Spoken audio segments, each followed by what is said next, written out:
మీ business ని develop చేసుకోవాలని అనుకుంటున్నారా? అయితే వెంటనే సంప్రదించవలసిన ఫోన్ నంబర్ 7729969299.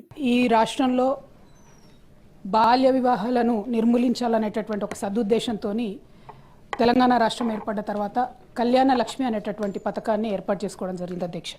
దాంట్లో మ్యాండేటరీగా 18 సంవత్సరాలు నిండినటువంటి తర్వాతనే పేద ఇంటి ఆడబిడ్డ, అది ఎస్సీ అయినా, ఎస్టీ అయినా, బీసీ అయినా, మైనారిటీ అయినా, అదేవిధంగా ఓసీలలో ఉండేటటువంటి పేదవారి కోసం కూడా మరి కళ్యాణ లక్ష్మి అనేటటువంటి పథకాన్ని పెట్టి తొలిసారిగా అధ్యక్ష దాదాపు 13 లక్షల పైచీలకు కూడా వివాహాలకు గడిచిన 10 ఏళ్లలో మరి బీఆర్ఎస్ ప్రభుత్వం కళ్యాణ లక్ష్మి పథకం పెట్టడం జరిగింది అధ్యక్ష.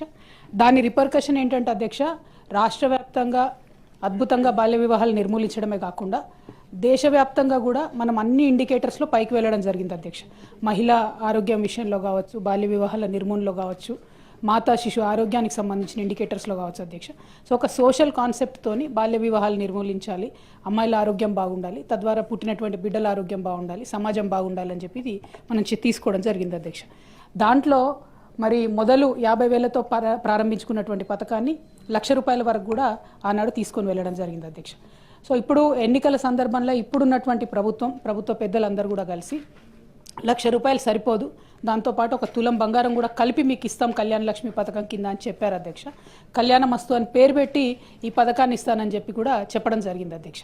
కానీ 15 నెలలు గడుస్తున్నా కూడా మరి కనీసం కళ్యాణ లక్ష్మి ఎంతమందికి ఇస్తున్నారు, పాత పద్ధతిలోనే ఇస్తున్నారా, ఇస్తుంటే క్రైటీరియా మార్చారా లేదా, ఇంకొకటి ఈ తులం బంగారం మరి 15 నెలల్లో అయినటువంటి పెళ్లిళ్లకు మీరు తర్వాతైనా రీఎంబర్స్ చేస్తారా, ఏం చేస్తారు అనేటటువంటి అంశాన్ని మేము అడగడం జరిగింది అధ్యక్ష. జవాబు చూస్తే చాలా డిసప్పాయింటింగ్ ఉంది అధ్యక్ష.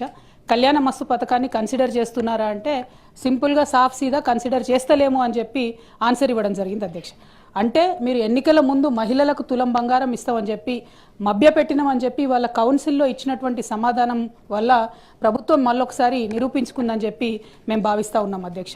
మరి ఇట్లాంటప్పుడు మీరు ఇక మిగతా హామీలను మహిళలకు ఇచ్చినటువంటివి అది 2,500 కావచ్చు, ఇంకోటి కావచ్చు, వాటి పట్ల కూడా మరి కనీసం ఏం ఫోకస్ చేస్తలేరా, ఆ విషయాన్ని కూడా ప్రభుత్వం దయచేసి చెప్పవలసిందిగా నేను డిమాండ్ చేస్తున్నా అధ్యక్ష.